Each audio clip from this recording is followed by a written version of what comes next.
پہلی بات تو یہ جان لیجئے کہ مہدی دو ہیں، ایک شیعوں کے مہدی، ایک سنیوں کے مہدی۔ ان میں بڑا فرق ہے۔ شیعہ حضرات مہدی کو مانتے ہیں، وہ ان کے 12ویں امام ہیں۔ ان کے عقیدے کے مطابق انہیں پیدا ہونے کے فوراً بعد اس اندیشے سے کہ انہیں قتل کر دیا جائے گا ایک غار میں چھپا دیا گیا تھا۔ تقریباً 1200 برس سے وہ اس غار کے اندر ہیں، وہ روپوش ہیں، چھپے ہوئے ہیں، اسی لیے انہیں امام غائب کہا جاتا ہے، اور اب ان کا انتظار ہو رہا ہے، اس لیے انہیں امام منتظر بھی کہا جاتا ہے۔ اس لیے شیعوں کے دارالعلوم جو ہوتے ہیں، دارالعلوم المنتظر، وہ اس لیے کہ ان کا انتظار کیا جا رہا ہے۔ تو یہ ہے، اب وہ ان کا خیال ہے کہ آخری دور میں، آخری زمانے میں وہ ظاہر ہو جائیں گے، غار سے نکل آئیں گے۔ دیکھیے، میں اس عقیدے کو اس بنا پر رد نہیں کرتا کہ یہ ناممکن ہے کہ کیسے کوئی شخص جو ہے 1200 برس تک کسی غار کے اندر زندہ رہ سکتا ہے۔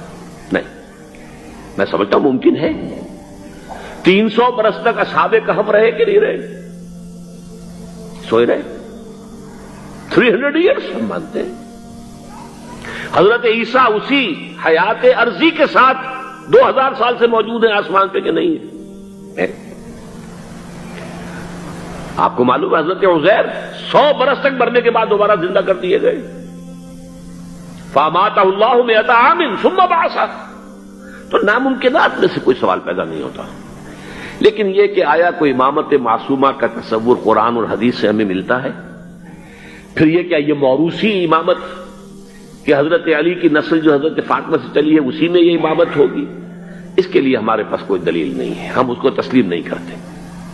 ہم تو سمجھتے ہیں کہ معصومیت ختم ہو گئی محمد الرسول اللہ صلی اللہ علیہ وسلم پر، خاتم المعصومین ہے محمد الرسول اللہ۔ اب ان کے بعد تو اجتہاد ہے اور خلافت ہے، عام معاملات میں اجتہاد ہوگا، نظام خلافت کا ہوگا۔ تو ہمارے نزدیک جو میں جس مہدی کا نام لے رہا ہوں وہ مہدی ہے جو ایک مجدد ہوں گے، جیسے کہ مجددین کے نام میں نے آپ کو گنوائے ہیں، مجدد الفسانی ہو، شاہ ولی اللہ ہو، سید احمد بریلوی ہو، شیخ الہند ہو، ایک ہوں گے انسان جو پیدا ہوں گے انسانوں کی طرح، عام طور پر اپنی عمر کو، پختگی کو پہنچیں گے، پھر وہ سامنے آئیں گے منظر پر، پھر وہ کام کریں گے، قیادت کریں گے، عرب میں ان کا ظہور ہوگا۔ دوسری بات یہ نوٹ کر لیجئے حضرت مہدی کے بارے میں، ہمارے ہاں احادیث کے جو مجموعے ہیں ان میں جو ٹاپ کے 2 مجموعے ہیں ان میں کہیں حضرت مہدی کا ذکر نہیں ہے، نہ صحیح بخاری میں نہ صحیح مسلم میں۔ لیکن ہم اسے نظر انداز نہیں کر سکتے کہ صحائح ستہ کی بقیہ 4 کتابوں کے اندر موجود ہیں، لہذا نظر انداز نہیں کر سکتے، اگنور کرنا ممکن نہیں ہے۔ اب اس میں چاہتا ہوں کہ کچھ حدیثیں آپ کو میں سناؤں جن میں حضرت مہدی کا تذکرہ کیا گیا ہے۔ پہلی ہے وعن عبداللہ ابن مسعود قال قال رسول اللہ صلی اللہ علیہ وسلم، حضرت عبداللہ ابن مسعود سے روایت ہے، وہ فرماتے ہیں کہ حضور نے ارشاد فرمایا لا تذهب الدنيا حتى يملك العرب رجل من اہل بیتی، یہ دنیا ختم نہیں ہوگی جب تک کہ عرب پر میرے اہل بیت میں سے ایک شخص کی حکومت قائم نہ ہو۔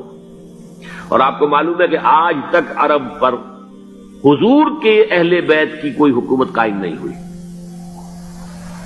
اور جب قائم ہوئی بھی تھی حضرت علی کو اگر شمار کیا جائے، اس لیے کہ حضور نے وہ جو مشہور واقعہ ہے کہ ایک چادر میں لے لیا تھا حضرت علی کو اور حضرت فاطمہ اور حضرات حسنین کو، اللہم ہؤلاء اہل بیتی، اے اللہ یہ بھی میرے اہل بیت ہیں۔ تو حضرت علی کی بھی حکومت منعقد نہیں ہوئی، پورے عالم اسلام پر ان کی حکومت نہیں تھی، اس لیے کہ شام اور مصر دونوں صوبے جو ہیں انہوں نے ان کی اطاعت قبول نہیں کی تھی۔ اس حوالے سے یہ معاملہ ابھی ہونا ہے۔ لا تذهب الدنيا حتى يملك العرب رجل من اہل بیتی یواطئ اسمہ اسمی، اس کا نام وہی ہوگا جو میرا نام ہے، یعنی محمد صلی اللہ علیہ وسلم، اور ان کا نام بھی، مہدی کا نام بھی محمد ہے۔ مہدی تو ان کا لقب ہے۔ یہ ترمذی میں بھی ہے، ابو داؤد میں بھی ہے، سنن ابی داؤد، جامع ترمذی، بلکہ ابو داؤد میں ایک اور روایت ہے، قال، حضور نے فرمایا لو لم يبق من الدنيا الا يوم، اگر دنیا کی زندگی میں سے کچھ بھی نہ بچے سوائے ایک دن کے، لطول اللہ تعالی ذالک الیوم، تو اللہ تعالیٰ اس دن کو لمبا کر دے گا، حتی یبعث فیہ رجلا منی، یہاں تک کہ میرے خاندان میں سے ایک شخص کو اٹھائے گا، من اہل بیتی، میرے اہل بیت میں سے، یواطئ اسمہ اسمی و اسم ابی ہے اسم ابی، جس کا نام میرے نام پر ہوگا، جس کی والد کا نام میرے والد کے نام پر ہوگا، محمد ابن عبداللہ ان کا نام ہوگا، اور وہ یملأ الارض قسطا وعدلا کما ملئت ظلما وجورا، وہ سرزمین عرب کو عدل اور انصاف سے اسی طرح بھر دیں گے جیسے کہ وہ ظلم اور زیادتی سے بھر چکی ہوگی۔